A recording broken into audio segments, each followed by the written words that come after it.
I hate Instagram, but it is our #1 social media platform. So we have to learn to live with it, flaws and all.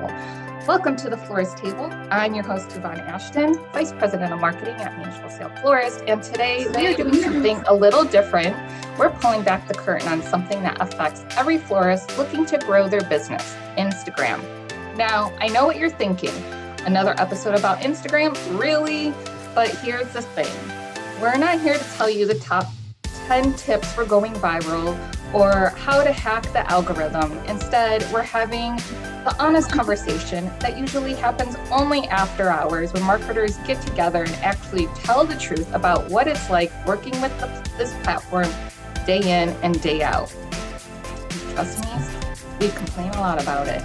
So joining me today are two members of the Mayesh marketing team who are in the Instagram trenches with me every single day. And honestly, they're in it more than I am. Ellie Dawson and Anna Romero are here to talk about what really drives us crazy, what's actually broken, and because we're solution-oriented people, what do we do to work around these challenges so we can still reach you, our floral community? We're calling this episode Instagram Confessions because we're about to get real about the link limitations, the collaboration caps, the mysterious algorithm changes, the video quality issues, and so much more. Honestly, we can go on and on and on. If you have ever felt frustrated trying to make Instagram work for your floral business, trust me, you are not alone, and this conversation is for you. So grab your coffee or a tea, or a chai, settle in, and let's talk about Instagram. The good, the bad, and why does it have to be this difficult? Ellie, Anna, welcome to the table. Thank you. Happy to be here. So happy. Yes. I'm so excited to be doing this with you guys. And also Ellie and Anna are part of my marketing team, but we also have Em on the team, and we have Desi, and I'm so excited to kind of put your guys' faces out there because there's a lot that goes on, and I think we have a lot of experience and knowledge to share with people. So this will kind of be going forward. You guys are going to see my marketing team and other people within Mayesh as well. So excited to do this with you guys. Thank you for being, again, kind of the first people to do it. And before we get started and talking about why we hate Instagram, let's just give you guys a couple minutes just to introduce yourselves and share a little bit about your floral story. Ellie, you want to go first? Sure. Well, first off, it's Ellie Zimmerman now. I know, I put Dawson in the... I know, all good. But that just leads into my flower story, right? Because if you don't know, the Dawsons, my family started Mayesh way back when. So my flower story kind of starts off when I was, born basically into the industry. Spent lots of my childhood sleeping in boxes underneath the LA Flower Market counters when my dad was at work. So I was kind of grew up with flowers.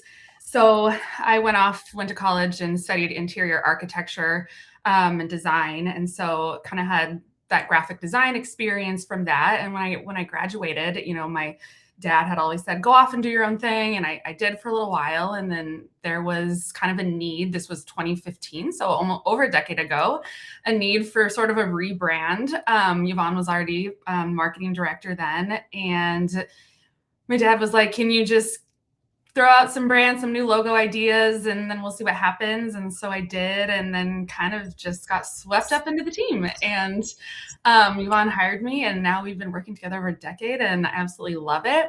So I kind of come with a background in design, a love for flowers and connecting with other florists, and social media just because I'm a millennial, and that's what I grew up with. So I didn't have really super formal training on that. I just my dad at what we started Instagram, and he said, get 10,000 followers, you're at 600. And so that was just off to the races. And from there we, got to where we are today. So yes, it's been such a huge part of our journey and our brand. So yes, I love it. Love working with Ellie. And Anna, you are one of our newer members of our team. And, I think you have a really great story to share too. You want to share that with us? Yeah. So I'm Anna. My flower journey kind of started when I started Mayesh, which was almost 3 years ago. This Mother's Day will mark my 3 years. Kind of That's crazy how crazy. I know. So Oh, wow. I feel like it was just yesterday. Yesterday, but also like we know like 5 years. So I know. But yeah, it's kind of funny though, because I saw this job posting that you guys needed digital marketing specialist, and I saw it day before you guys took it down. And I just remember I wanted this job so bad. I've always loved flowers.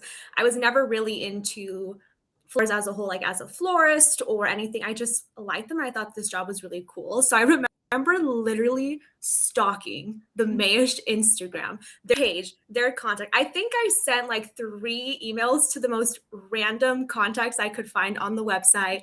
I think I DM'd, I don't know if it was Yvonne who saw it or Ali who saw it, but I basically kind of weaseled my way in, and I was able to score an interview finally and meet the team. And so I've just been learning so much about florals in general now, seeing what you guys create on Instagram, interacting with florists, the trips, the workshops that I've been able to attend. It's just really cool. My background has always kind of been in marketing. I did a lot of B2C, so I have a lot of that consumer mindset that I helps me connect with florists in general when we're talking anything marketing. But I really wanted this B2B experience, so I'm definitely happy to be here. I remember, I think we had so many applicants, and then at the very We end, did. we had like all gone through the applications and whatnot. And Juan's like, "Is it okay if we like have just review one more?" And then we're like, "Yeah, why not?" So we did, and yeah, because we had it narrowed down. We went through the process. We had it narrowed down. I knew who I was going to hire, and then Anna's like, "I just got the sweetest email," and you're just like, "I really, really want to do this, and if you could just give me the chance and have the interview." And I was like, I loved it. Like, I just loved the energy immediately, and I was like, okay, I knew it was gonna. I just knew it was meant to be. So. Yeah. And then obviously we did the interview with you and we're like, okay, like, sorry, the other people, like, sorry if they're watching this. Like, sorry, not sorry. It was meant to be. So, yeah, I love working with both of you guys. You guys are also so passionate about social media. And also, I just feel like when I started in social media back in the day, right, Mayesh was kind of one of the big, the first brand for a wholesale florist to really dive into it. And honestly, it was like really more about like the content and inbound marketing. That's still a really big thing for us. And so, I've spoken about this topic and kind of, I felt like I was, a great source of knowledge, but everything changes, right? And we're growing, and it's just really nice to have a team who can stay up on all of the crazy changes that happen constantly with everything that we do. It's not just Instagram or Meta or whatever. It's every piece that we do. It's always changing. So love having you guys here, and let's get started with the elephant in the room. And let's just talk about what's your biggest Instagram frustration right this minute, because I know it changes, and how does it specifically impact your work at Mayesh? Ellie, you want to go first? You stole my line. I was going to say, I mean, it changes every minute, every hour, every day. Time. There's always something new that we're frustrated with Instagram. So the most recent one that I just realized, and maybe it's been a little bit longer, but songs. Like, I was trying to upload a reel that David Dawson had filmed of some great new product. And it was just over, I think it was like, close to 2 minutes, which isn't crazy long. Yeah. And I was adding a little background music for the vibe. And it was like, sorry, you cannot, do any more than 90 seconds of the song. And I had seen that before with edits, but it was different in Instagram, and I had been able to. So that's just a current gripe that I have. It's little, but it makes it annoying. Now we just have to we've been going shorter and shorter. We know short form video is king, but now we really try to go under the 90 seconds. But we're not the only ones filming. So we give guidelines to our people that are creating content. And if they go over 90 seconds, I mean, it's just a little more editing. So it's not the end of the world, but it's just an annoying thing that we feel like Instagram doesn't have to do to us. So why are you making it hard, Instagram? Why? Anna, what are you feeling frustrated about right now? I mean, a lot. It's like really difficult to pick one because I feel like it's almost a domino effect that it just topples over. They change one thing and it like completely restructures the way you strategize. But I think right now in the moment, I love SEO, and Meta is now going into this like SEO first way that they do captions and hashtags. But the repercussions of that is that people shadow ban. Like sometimes if even we don't pick the best hashtags that correlate to the video, now that it's limited from what it used to be 20 to like 3, 5, you don't get to be pushed out in the algorithm as much because they're using those as signals. And so if we're not signaling a piece of content properly, we're basically just pushed and nobody sees it. And I've been seeing this a lot more often. I just had a meeting with our branches about it, how to combat this. And so now I'm kind of finding the loopholes of where to put what to get that visibility, even training our, our customers and our audience, set your notifications so that you don't miss anything from Mayesh.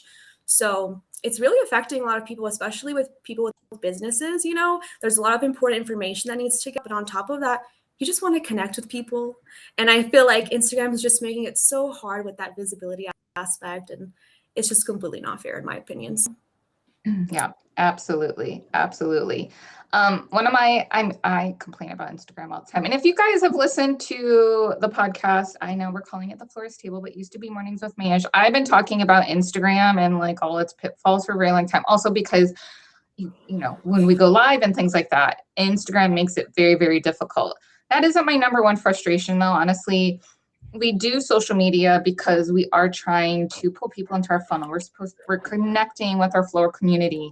And I want to know, are we doing a good job with that? And, it's not just always about the likes and the comments and things like that. It's, how much traffic are we getting? And so we use Google Analytics. We also use the insights on Instagram. Meta has insights, but there isn't like a great way to just get a really great picture, right? So like Google Analytics, it's very annoying because Instagram and even Facebook and YouTube, it shows up as referral traffic, which why? And then also social traffic. Like how do they decide which is which? I'm not sure. I'm sure I could figure it out if I wanted to spend the time, but it's really annoying that like the social traffic is in two different buckets, and they obviously know that the referral stuff splits up into the other buckets because you can kind of drill down into it. But it just makes it really difficult. And again, Google Analytics is a whole nother thing. The new GA4 system is not very user-friendly. It's very difficult. I hate it. And then if you're looking at the insights on Instagram, right, and you're using that, which is, I think they have great information there, but you can only go like last 90 days. So like, if you don't remember to like log that information, and again, it's like, it's on your phone, right? I don't think desktop has like great insights there, although I haven't looked at it in a hot minute. It doesn't. Yeah. So like, why can't it be on desktop? Because obviously we're a business and people who are using the business insights, we're not running data and analytics on our phone. We are using our desktop, our computer, our laptop, whatever you use. So yes. So we've, again, we figured out like ways that we will track it and it works for our team, but they don't make it easy. So Instagram, again, why do you make it so hard on us, man? They love it. It's like part of their job at this point. It's like, how can we make the user more frustrated today?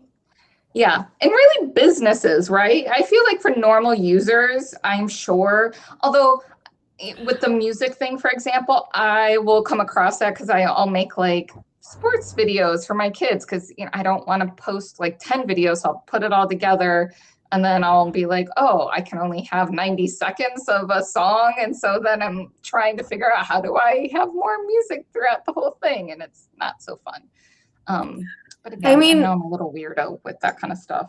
I'm always making content of Those are my hobbies, my kids. So, you know.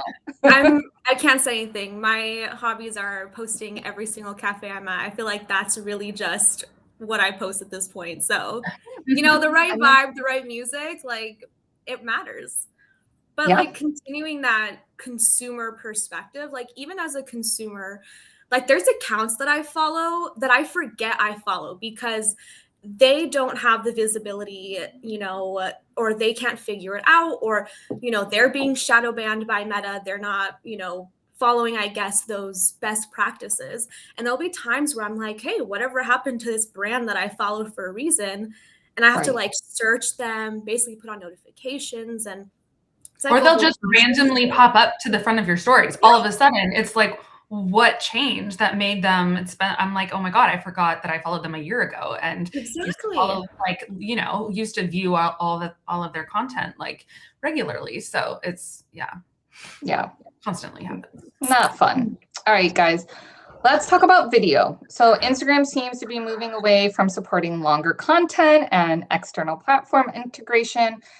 They honestly never really supported external platform integration though. Like, let's just be real. Yeah. So how does this affect storytelling for florists, for anyone in the floral industry? I can take this for now since I've been, you know, posting a lot of our longer form content for a long time on Instagram. And look, we get it. Like, we totally understand that in today's world, people's attention spans are short. Like, we all have personal accounts. We all scroll. We're all, you know, in that scroll, watch a couple seconds, scroll. It's a loop. It's a constant loop. And so we totally understand the reason for the short form content and the hooks and the catches. And that's what it takes these days to catch attention, which is all great. But we also have like really cool longer content that we want to share.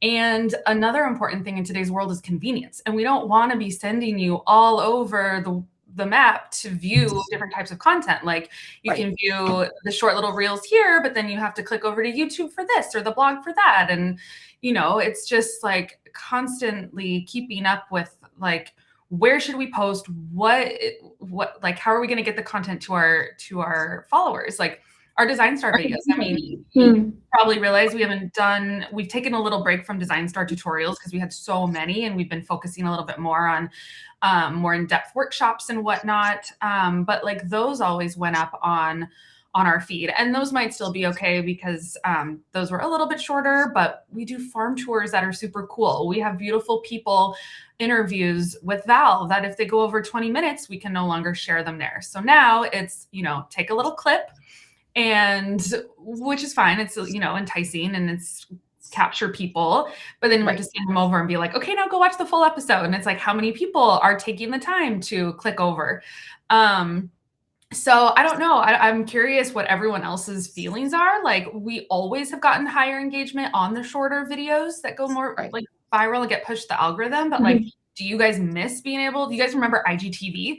Like, I totally forgot about IGTV until I was I was looking up like old features to remind myself, you know, for this podcast, and I'm like, oh my gosh, like that was longer. That was like sit down and watch an episode of something. Like, I'm curious. I'd love to know, like, in the comments from you guys, like, do you guys miss being able to watch like some of our longer design tutorials, interviews, like on Instagram, or is that not what you're looking for when you come to Instagram? I'm curious. Yeah, I am curious too, because, you know, obviously we put it on all the platforms, and this in particular in Val's now is on our podcast. So you can listen to wherever you listen to podcasts at, and make sure you subscribe and give us some reviews and all that fun stuff, right, that everyone has to throw in.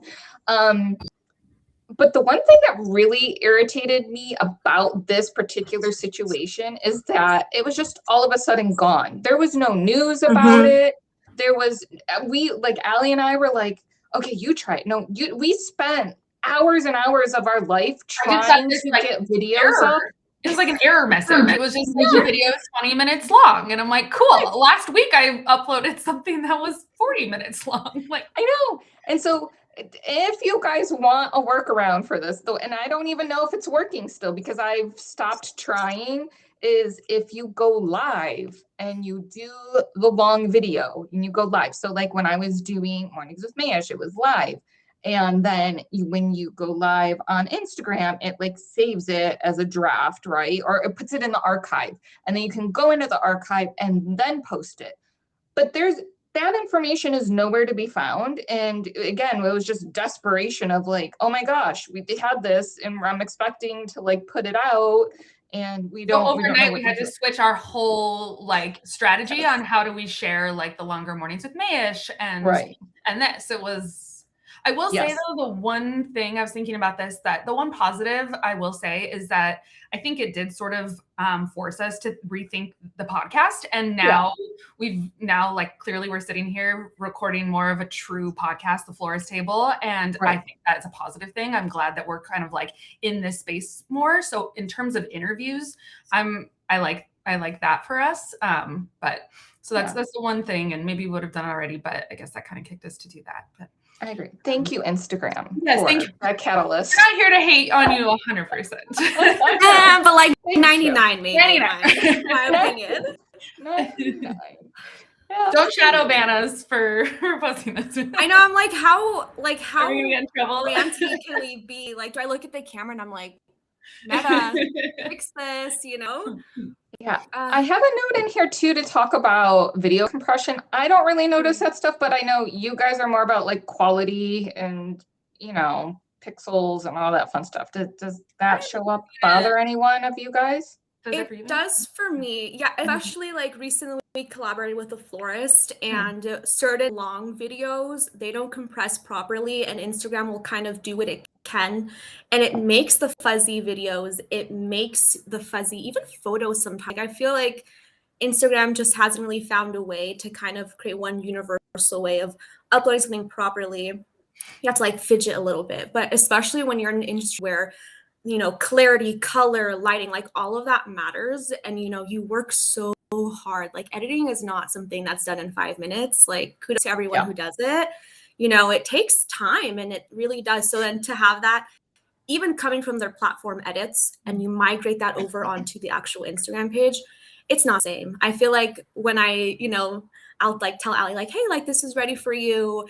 Look at it this certain way to see how it feels, because it's just not exactly the way that I'm looking at it. And then I think, should I use a professional camera? Do I bring like my digital camera? Like even the way I take shots now when I go into office is completely different because I'm counting on Instagram somehow to mess it up. So it's like when, this is kind of an Apple gripe too, but like when the camera started, one of the new Apple update cameras or whatever started auto enhancing and like auto brightening photos, especially like live photos. And then if you uploaded them to Instagram, it would like, you would click a picture and you would sort of see it, and then it would like brighten, and it would totally change if somebody had like edited or whatever. My workaround for that is that I would like take a screenshot, edit it, and then upload it, and then it wouldn't have the weird like auto thing. I don't know if that was more Apple or more Instagram, but it's just like on such an aesthetic visual type of thing. Like you just want it to be what you upload. So yeah. Again, why are you making it difficult? That's the theme. You guys, I honestly, like, I complain about Instagram a lot. And that's why I was like, we have to do this episode for my first one with you guys. Okay, so we all know new accounts don't get access to the latest features right away. We are lucky. We've got an old account, and we've got quite a bit of followers nowadays. But have you guys experienced this with new Mayesh accounts? Because we do have a few of those out there these days. And what features did we have to wait for? Anything that's being beta tested is never on a new account. And I almost feel like, okay, Meta claims that it's because they want to figure out your audience, your algorithm, and discovery. But at the same time, Meta literally will reward people who use their features and all of those things. So it's this weird balance of trying to kind of use everything you can so that, you're new, you're getting pushed out there and all of that. So it's like this really just kind of weird thing, but it's literally anything that's beta tested. And then any of the bigger things like scheduling, which I honestly feel like is one of the most important, especially with, our branches or people who are just so busy that they do bulk scheduling. And like that is completely dismantled. Like you can't even touch it. It's not even an option. Advanced settings are gone. The trending audio stuff too, you have to kind of navigate as well, because I think they're getting stricter a little bit on, making sure that your account is a certain kind of like niche and industry, but they have to like figure it out with you first. And they put the new sticker where it's like when you have a new and it's like new, and I'm like, cool, like it's cool that everybody knows I'm new, but also I feel kind of like singled out, like hey, we're the new girl, we're not just trying to like get you to like and follow us, but we are, Right. And I feel like as a consumer I see that low-key and I'm kind of like, I'll keep a tab and maybe I'll follow later, I don't know. Yeah, I do feel like our corporate account does get the features pretty quickly. Some of them are like you were saying, the scheduling thing, like why can't you schedule more than a month out? I mean, that's ridiculous. But the first thing that came to mind was fonts when stories came out. And oh my gosh, yes. The fonts everyone had, and then all of a sudden I just started seeing like other people with cool fonts, and I was like, why did it took a year, I think, for some accounts to get new fonts. I was like, why do we need to test that for so long? That's just like a silly little one, but right. Just the length of it was just ridiculous. Like, what are we testing here? And also, like, we'll get, because I am an Android phone user, and I was going to say Andrew, like putting the two words together, because that's how my brain works. If you were wondering why I was stuttering right that minute. So I'm an Android user, and a lot of times, like sometimes I will get something first, or sometimes Allie and Anna get it first, or like even like different, like that's also bizarre to me. Like we're like the same account, but different users, but we don't always all have the same capabilities. So like, we'll have to be like, hey, do you have this? Can you do that? And we have to, again, spend time. You want to post this real quick with this new feature or the sticker or link or whatever? Yeah. Yeah. No rhyme or reason. No, I don't get it. So that's a little bizarre. And again, because we're businesses, so it's, a lot of businesses have more than one social media person working on the account. So it's just bananas. Can you guys talk real quick too about how you use the scheduling feature? Because that is not something I get like very involved in. And you guys use like the native schedule in Instagram. How it works. We have a bunch of ways that we do it, but I know you guys kind of updated that a little bit. Yeah, I mean, we, Anna and I both post content to Instagram, and we do have an outside content calendar. We use a program called Hive that our team loves. And so I'd say like we do more of the planning in that. But then when we have reels and things, like the content is ready, a lot of our content is posted on the fly. Not all of it is pre-planned. Really just depends on what branches are posting and who, if Anna has time to get into a branch. But we have used it mostly for reels, or when we have like campaigns, like, it's Valentine's Day and stuff. So we'll pre-plan that content, go in. I'd say it's pretty straightforward, but we've definitely had weird glitches. Or the nice thing is it will show up on both accounts. Like we're, both logged into Instagram. She can see what I schedule. I can see what she schedules. We can't see each other's drafts, which I wish we could see drafts. That's a weird thing. I'll be like, hey, can you go before we schedule it? But we can't. So instead, like Anna will have to like schedule it for a month out, so we don't accidentally forget about it before it's been reviewed and the caption's been updated and stuff. So that's annoying. I feel like a little more collaboration on between, like, especially for the entrepreneur and business accounts would be like very helpful. Yeah. It has definitely had a lot of glitches. Like for a while you would schedule it with music and then it wouldn't post with music. So there was a workaround I found. If that ever happens to you, by the way, guys, you can go into a post that's already been posted and go to when you edit it, it doesn't show like add music, but if you go to the location, it'll be like, how like the song will show up where the location shows up. That's where you can add music. So I just found that. But again, it's like, that was through like a Reddit post that I found. It's so much of like when we troubleshoot, it comes through other users just finding random workarounds and hacks. It's not like Instagram is putting out like great tutorials or like, here's how to do this with everything changing 24/7. Yeah. Thoughts on that? Scheduling. I mean, you basically kind of code everything. I feel like it's gotten slightly better. I feel like there was a limitation on how far out you can post and schedule.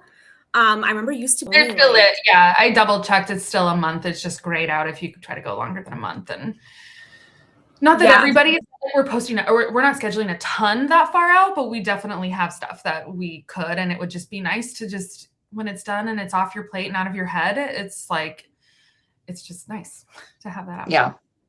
Yeah, absolutely.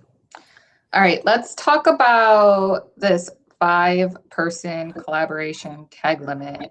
That is painful. You know, we want to be crediting growers and designers and partners and locations. Obviously, that's very essential to what we do. And so how are you guys navigating this, and how are you feeling about it these days?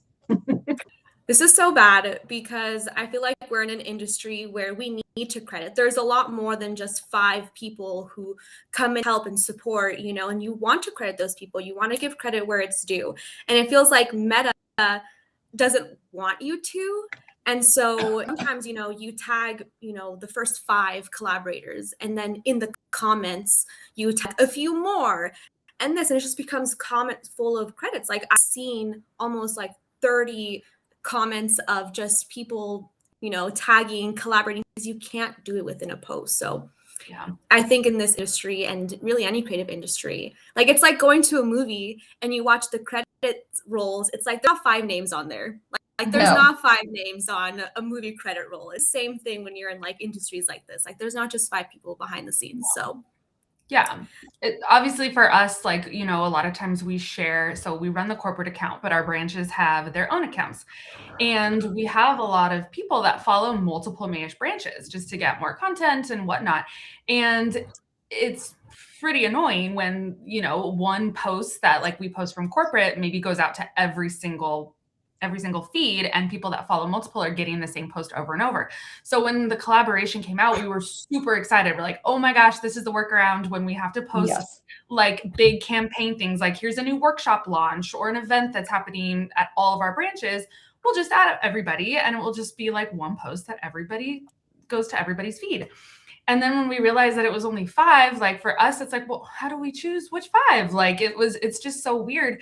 And I know that's a pretty niche, like not every company has like 20 plus companies that they need. But again, for like styled shoots and for weddings and anything creative, it's like all the vendors and whatnot. It's just annoying. And I know Instagram isn't all businesses, but it's a lot of businesses. And it just seems like, is it a tech? Is there a back-end tech reason that we can't have this, or is there like a reason for it? Like you said, it feels like they don't want us to. I feel like it's just some random developer tucked away in their little cave with their mountain of Mountain Dew cans stacked on each side of their desk. I used to work with making random decisions like that affect us all. Decisions.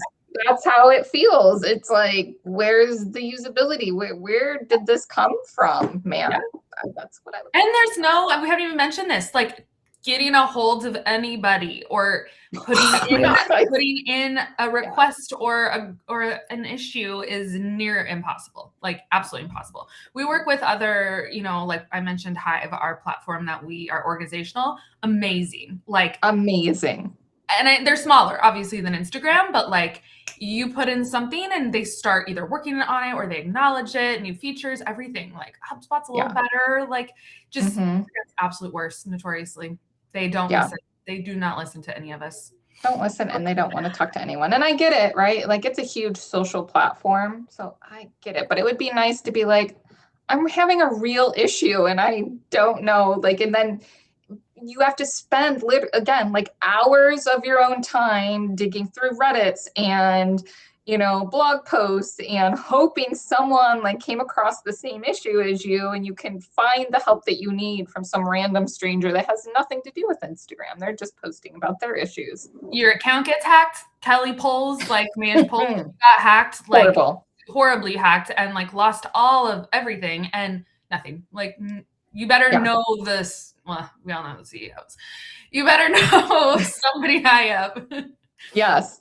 That was horrible. And we actually did get hacked. By the way, just make sure you have the 2-factor authentication turned on for your guys' pages if you don't already, because that's such an important thing and will help prevent this type of thing happening. But there's a lot of people that don't have that turned on because it is a pain in the ass, right? Like it, and especially for a company who multiple people and you're like, hey, I need this code. Hey, I'm trying to get in. And then you're waiting on someone to be able to get into the thing. That would also, that's just a random thing. It would be nice if, again, for a business account, it would like go out to like multiple people and multiple things instead of just one person, If I'm busy and they're like, hey, Yvonne, I need that code and I'm in a meeting, I won't see it. And I'm like, okay. 2 hours later, I'll get the code for you, but what a waste of time, Yeah. And you have to be together because it's time. So even if like 2 hours pass, like, oh, like we need to be on the computer together, or like let me know when you have a moment so that I can hop on. Yeah. But it's this whole thing with customer service too. Just sometimes I lie and I say some things wrong with my account when I go into like my settings and I'm like, oh, this is happening. Like there's a bug. And immediately I get like developers like, okay, like we'll contact you. And I'm like, oh, it fixed itself. But while I have you here, I have something that's you. And it's like the only way. And then I get a contact. I'll never forget, like years before I was at Mayesh, I had like this ad that got flagged for the wrong reasons. And saved this email contact. And I have this email contact for Instagram. So now whenever we have problems, it's the first email that I shoot. And I'm like, they're like, you guys owe it to me at this point. So I'm like, any contact they give you, just save it in your phone. Like chances are it's going to happen again. I do feel like this is a good time to just point out this is something that Yvonne has preached forever and ever. Do not depend or rely on Instagram. You do not own that. Like it could go away tomorrow. We've all seen TikTok, all the, TikTok and security and all of that stuff. Like make sure, obviously we all have, things are backed up. We're not saying you don't, but like your website, like make sure you have a presence, not just in one, don't put all your eggs in the Instagram basket, basically. Yeah. Instagram is absolutely. Yeah. Yeah. It's you don't own it. And it literally could disappear, right? Like overnight. Who knows, right? Life is crazy these days, but you don't own that information. And so you need to have a good website. You need to have a website where you think about the SEO. You need to put content on your website, not just have a generic website. Your website also, and your Instagram and anything else that you have for your business needs to have like, where are you at? Very basic information, but there's so many people where, we'll be like, oh, we're trying to find this Instagram. Is this the right person? I don't know. And we can't tell because there's no location information. And, there's a lot of florists that have like the same name across the whole entire country. So just making it easy on people, right? Like, but having a great website is very, very important. And it's pretty inexpensive to do it well now these days as well. So like, you don't have to, if you want to, of course, right? Like we have our own developer and all of that. We have a custom website, but you don't have to do that, right? There's a lot of great platforms out there. And I think that's very, very important. And somewhere for you to feed your Instagram traffic too, right? It's not just about showing up in someone's feed. It's like, okay, how do I connect with them? How do I gain their trust? How do I then feed them into the funnel? And continue to nurture them and be able to close a deal, right? You're not going to do that only on Instagram. You have to have a website and a way for people to get a hold of you. So yes, thank you for bringing that up. Okay, I want to talk about one of my things that we recently went through. So I've been trying to get Meta verified for a very long time, guys. Like we've have a huge following. We are a big business. We deserve that blue check, okay? We deserve to we qualify. Come on, man. And like I've sent in bills, I've done all of the things and we just get ignored. Like, how do you get a blue check organically? I don't know. I couldn't figure it out. So, I paid for the blue check last year. I'm going to admit it. I paid for the freaking blue check. I'm trying not to swear. Guys, I like to swear. I'm trying really hard not to swear in this podcast. This would be the podcast. I know. This would be the podcast to swear. Told myself the same thing. I'm so mad that we have to pay whatever the dollar amount is. We pay every month for this blue check. And also now there's like levels of the blue check that like I just saw that. Like I thought I had all of the levels, but apparently I don't. So that's something that I have to look into. But I really hate that. Instagram, Meta, I think it's really ridiculous that you can't like verify after I've tried several times to get verified and sent you everything. I'm very good about following directions. So why does it have to be so difficult? I don't understand. And again, like, what's your criteria? Like, for a legitimate business to make sure we are who we say we are. I mean, come on. What else do you need? Right? Like, I don't know if you guys have experience with any other things. And again, I'm only working on getting our, like, we call it our mother Instagram, like our main corporate Instagram verified. I mean, honestly, like all of our branch Instagram should be verified too, but I'm not going to pay for that. Yeah. It's just going to multiply even more. And so it kind of leads you to kind of this, ethical question for Meta. Like, should basic business tools be behind a paywall? It's just another money grab. These companies are making huge amounts of money already. And now they're like, okay, we need to find another revenue stream. And this is how we're going to do it off the backs of the people who are producing the content to make the people go to your platform. You know what I want to do right now? And I would normally do it in a thing. I'd have, up and be like, screw you. Yeah, that's how I feel about that. And if you guys want to add on your things, I'm going to simmer down for a second over here. Simmer down for a second. Yeah, I'm going to sip my tea and simmer down. I mean, criteria, like it's on their page. We fit the criteria. And it just goes back to that ethical question, because it's like, if you're promoting that you qualify for this, right? But you're not following up with these businesses. You're not allowing us to actually receive this check so that we could pay for it. It's very capitalistic for me. It's just that ethical question of why? You're already a multi-billion-dollar company. Like you said, we're creating the content. We're getting people to come to the platform and the site. And there's tiers, and they're like, it's not just something that's like, oh, it's like $2 increases.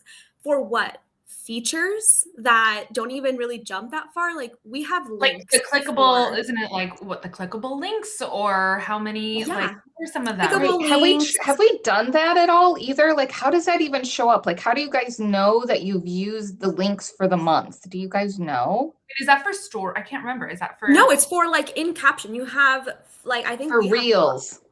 Yes. And it's like $5 per month, I think, with our tier. Yes. And then you would think that the most expensive tier, you probably have like unlimited or like 20. It's like 6. I think it's like 6 or 7. It's like not even that much more. And so you have this like expensive price tag for the most basic features that should just be a basic function on it. Like, we have to kind of copy and paste this long URL so that you guys could then copy and paste it, put into a browser. And then we have to be strategic about how many links we have in our bio. Like, sure, Meta's like, the 5 links in your bio. And I'm like, 5 links aren't enough. I'm like, they're really not enough, And then it's like, well, now guess what? We're going to have to use maybe like as a consumer, like another platform like Linktree or to then add it and create a profile because it works better and you have more links and everything. It's just, it's a lot. And I've tried to contact my contact, been ignored, and it just continues to just be this person. Like, why push something if you're not going to follow through? Yeah. It's like the tiers now that they have, because this is new compared to when I signed up. So like there's the standard, which gives you 0 links in your reels, right? Then Plus has 2 per month, Premium, which is 100, Plus is $50 a month, Premium's $150. I'm rounding up a penny, by the way. So if you go look, I'm off by a penny. Gives you 4 per month. If you spend $500 a month, it gives you 6 links in your reels per month. Like, plus some other things, but I feel like that's probably the most important thing to a business. And it's like, are you for real? Like, are you for real? It really makes me angry. Yeah, because that's how you follow the nurture, right? You give them a link. They're like, cool, I caught your attention. Like, let's continue this journey on our website. And it's like not being able to have something so essential like that's just so user friendly and makes sense it's ridiculous. It's all about reducing friction, and Instagram is all about increasing friction. Yeah. The other feature that we got was we were able to add images to our links, which woohoo! I mean, it's nice to have, but like I don't feel like it makes it that more like UX for us, like for the people. No. It's just like, okay, who cares?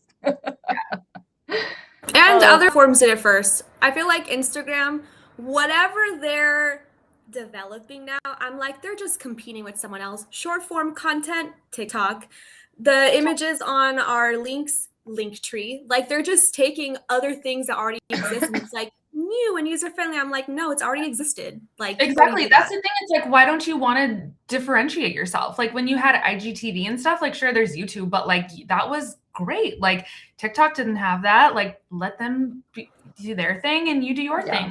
And photos. We haven't even talked about how just simple photo posts, like we don't have time to put every single beautiful product that we want to share with you guys into a reel. Like sometimes we just want to share it, and sometimes the posts do great, but sometimes it's like, it would have been better if I'd spent more time putting it in a reel, like, right. So yeah, exactly. More, but I know. So you brought up photos. Let's talk about Instagram changing image dimensions for the grid, like constantly lately. How is that affecting our visual strategy, archived content? Like, how is that affecting us, guys? For me, it's just annoying. Like, I mean, everybody's going through it. So if you scroll way back on a feed, like, and you see that things are a little bit cut off or weird, it's like, no one's going to think like anything bad about you because everyone knows, but it's just like, why? What's the point? I personally was a fan of the portrait switching. I did like that, actually. I think it looks, you get more real estate. Like, I mean, we try not to put like a ton of text on our images. I mean, we're always trying to figure out, well, what is the algorithm going to reward and what is it not? And we're always playing around with that. But it gives you a little bit more real estate, just, for people that are quickly coming to your feed that might be new.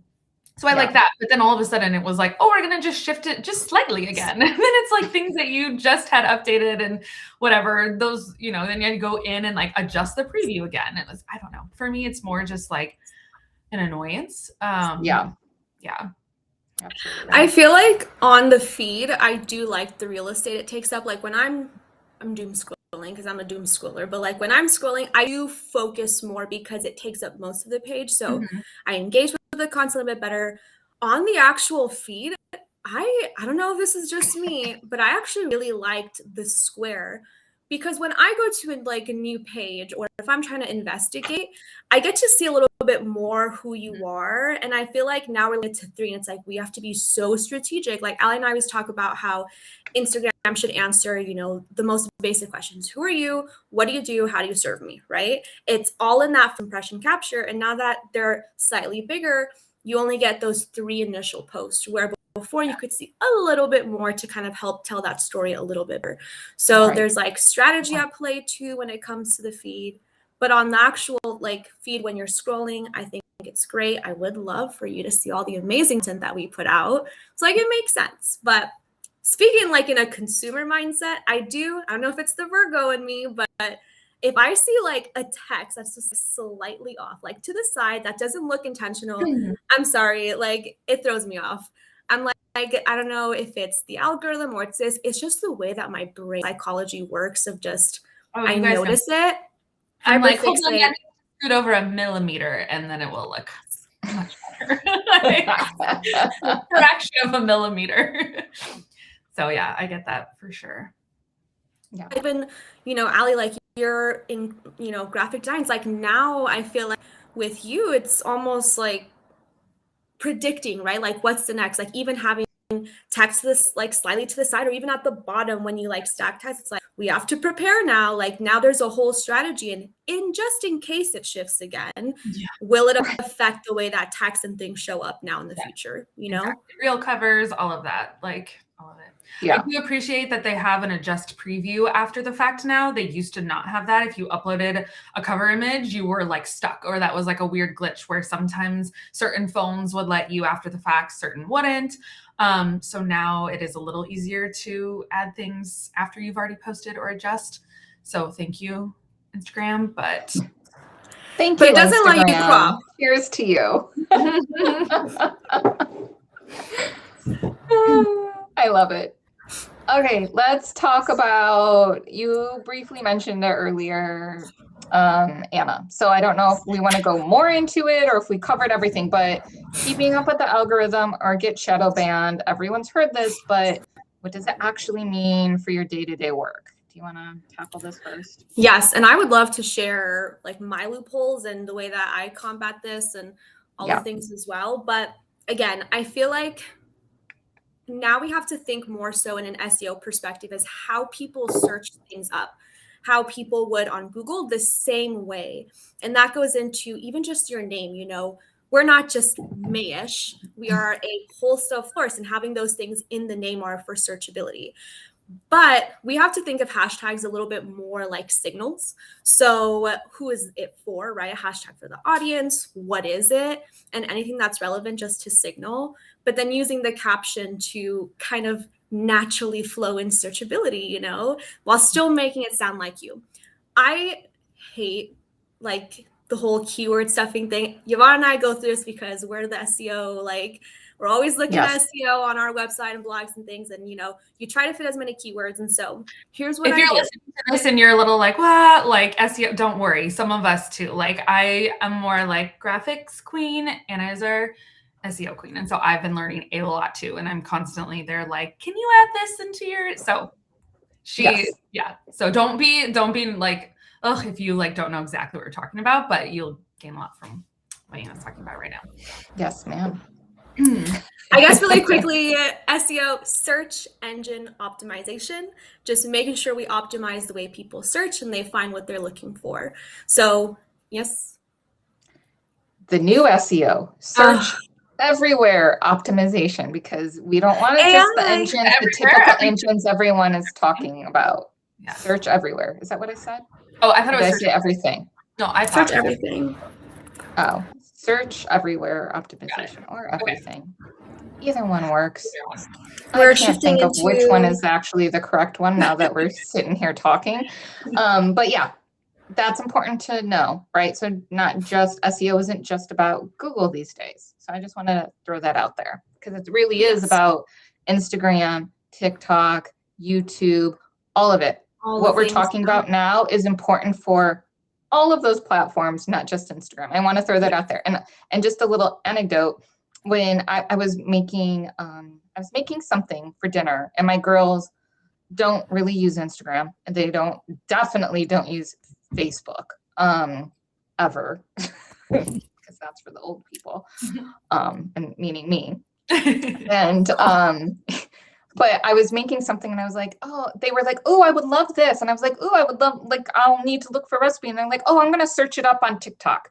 That's what they say. So like, that is a search engine for a lot of people. They go to TikTok, they'll search it up and do their thing. So I'm going to shut up now, Anna, and I'll let you continue. No. That's really great. I was like, I don't know how much I want to like throw terms out there. I'm like, maybe that's a podcast for another day.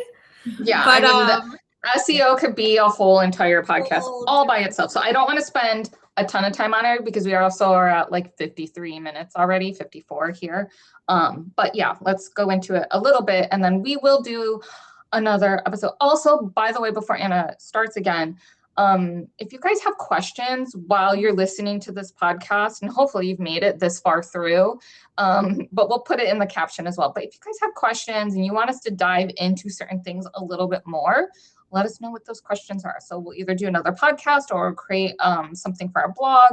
So many different ways to get that information out to you guys. But we want to, share the information that is really important to you guys. So just let us know. Give us your feedback. Okay, I'm done.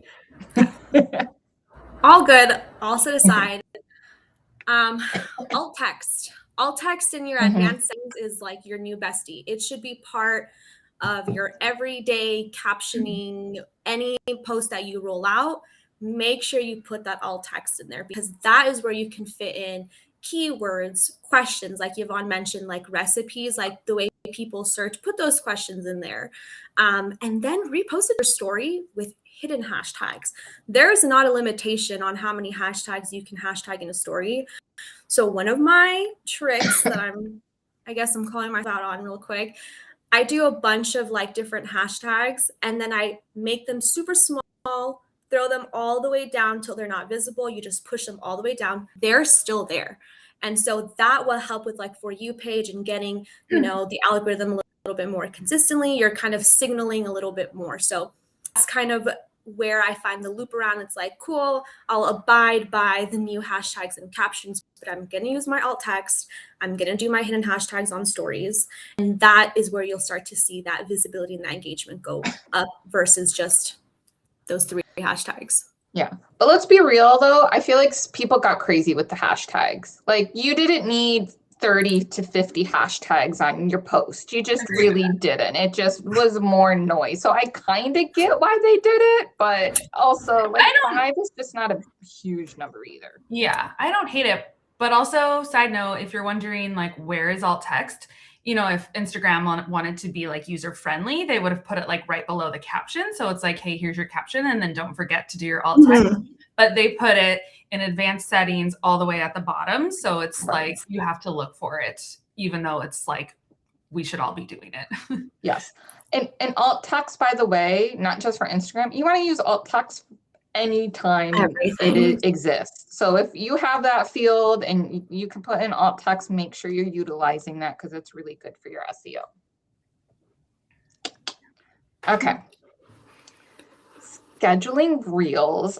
We kind of talked about this, but let's see. Do we need to talk about it more? Scheduling reels seems like it should be simple, but you've identified some major limitations. Walk us through what happens when you try to plan content in advance. Do we need that question?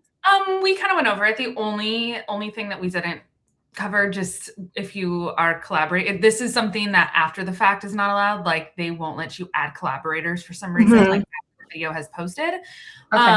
So that's the only thing just to think about. Hopefully that changes, because every once in a while, like you either forget or you tag somebody and then they are like, hey, actually, would you mind adding me as a collaborator? And then it's like, sorry, it's too late. So that's the only little additional thing we didn't mention. But yeah, I mean, that really sucks, Instagram. Yeah. Like, why? Like, why can't we add collaborators after the fact? It's not like it, like they can review a collaboration request like a week later and it still will go on their feed. So it's not like they have to like, you know, it's not like it's a time immediate or something. So yeah. Okay. Good to know. Okay.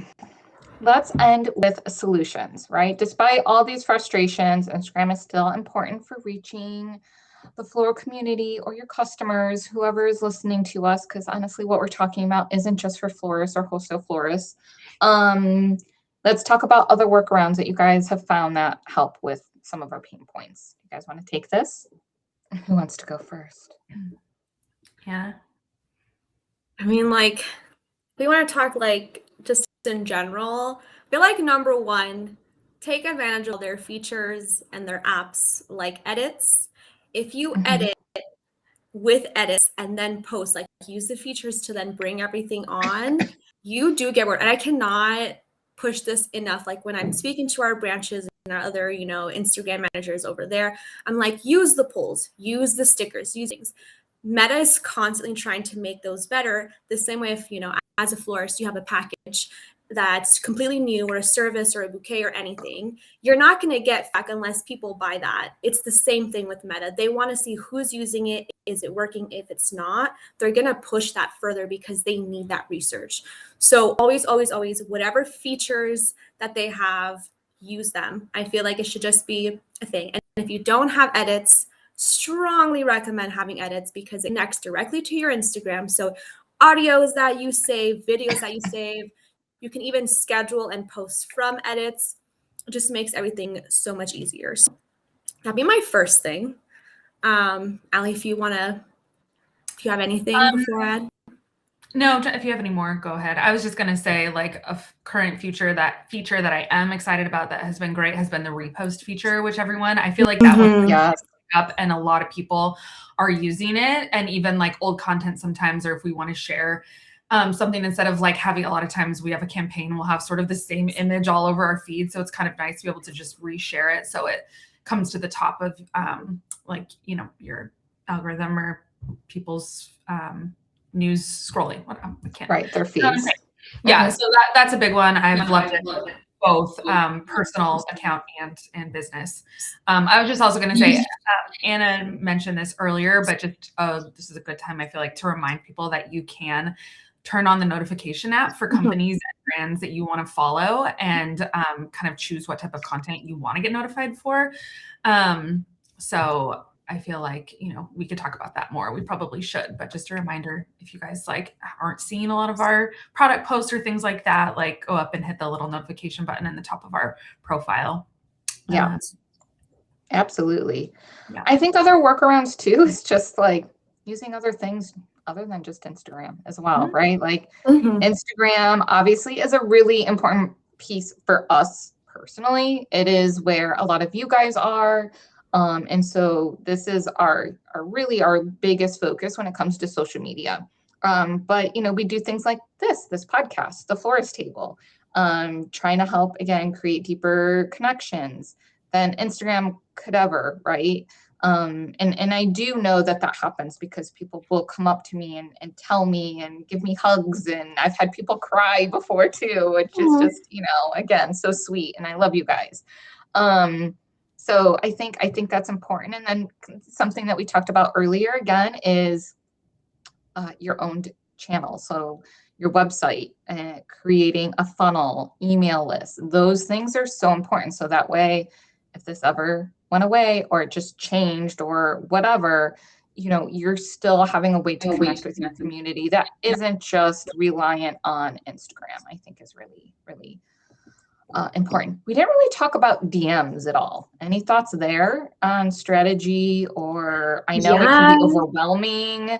Is that a pain point? Like, what do you guys think about? And I know we're over an hour, but all this stuff I feel like is so good. So I don't even care. Sorry that it's over an hour, but it's all good. And I don't have to worry about posting it on Instagram anymore. And it only could be 60 minutes. So there, we have that.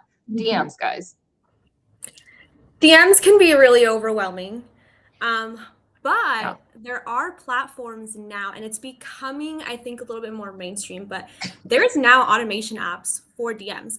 There's been companies, and like Mayesh is part of them, where there's now automations where if I follow an account, I get an immediate DM. And then even now to the point where there's certain queries where it's like, hi, like, welcome to like our community where you'll find A, B, C, and D, like, what's your main interest? And you can like respond back. And then based on that response to be like, oh, check out this website or download this or do this. And it just kind of helps that flow a little bit more. But also always answer DMs. I feel like, especially when I have like a service question, when I'm trying to find like businesses, I get it. Everyone's so busy, but it's like, that is a warm lead. If somebody's asking you a question on your business, like, hey, like, do you deliver flowers to this area? Or like, could I still order for Valentine's Day? That is a warm lead. That is like a 24-hour need to answer question before it gets too cold. And there's been a lot of times where myself as a consumer, like after 3-5 business days, they'll be like, oh, I'm so sorry. And I'm like, cool, like everyone gets busy. But by that time, I've already DM'd like 3-4 other businesses who have already probably gotten back to me, and you just lost out on a potential sale. So that B2C kind of thing, I would say every DM you get, check it, screen it. You see it on your screen. If you don't have that enabled, go to your settings on Instagram. Make sure you're seeing every DM that comes through. Scan it if it's a question. And I would definitely try those automations. Becoming so great. It's just another way to get people onto your website. So I love DMs. Keep it specific, niched, all the things. Okay, guys. So real quick, off the top of your head, after everything that we discussed, if you could change one thing about Instagram today, what would it be and why? Mine would be clickable links and captions, no question. That would make my life so much easier. Yes. Clickable links and captions, Instagram. Why are we making this hard? Why do you have to be Just different? roll it out. Yeah. Like, Beta come test on. that. Makes sense. Facebook has it. It's all Meta, right? Why can't, I mean, it's the same company. Why can't you just do the same thing? That's what I'm Exactly. saying. It's like Facebook and Instagram are literally owned by the same company. And like going into mine, I would change the features of how you invite people to work as a team. On Facebook, like Yvonne sends me an invite. It's like, hey, like you're now a manager of this. And, you know, it's such an easy invite. She can see what I do, what I draft, all the things.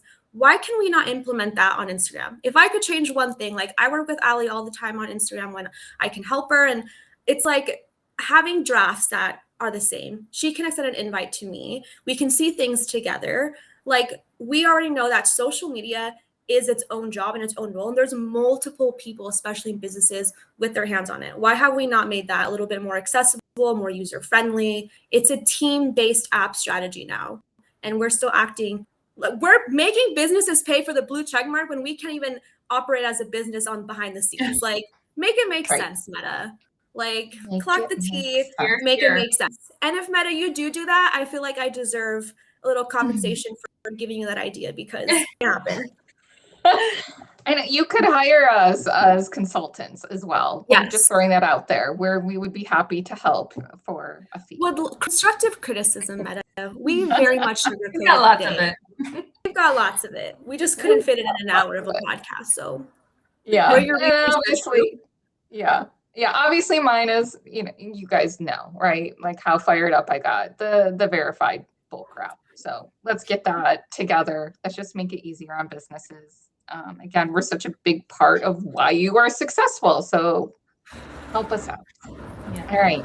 Any closing thoughts, guys, before I No, it felt good to get this all out. We bitch about it, excuse me, like on Teams all the time, just little things here and there. So it was like, whew, there's a lot we could talk about here. Closing thought. Get it together, Meta. That's the closing thought. Get it together. Get on the same page. Like, why do I have to log into 3 different things for one ad? Like, get it together. Multi-billion-dollar company. Like, hire us. Like, we could get this running like this. Okay? We have all the ideas right now. I love it. Well, Ali and Anna, we did it. Woohoo! Go for our first team podcast. So excited. We aired our grievances, we shared our workarounds, and hopefully we didn't sound too much like we were just complaining for an hour. But in all seriousness, I think this conversation needed to happen because I know so many florists out there that feel the same frustrations that we do. Here's what I want everyone listening to take away from this episode.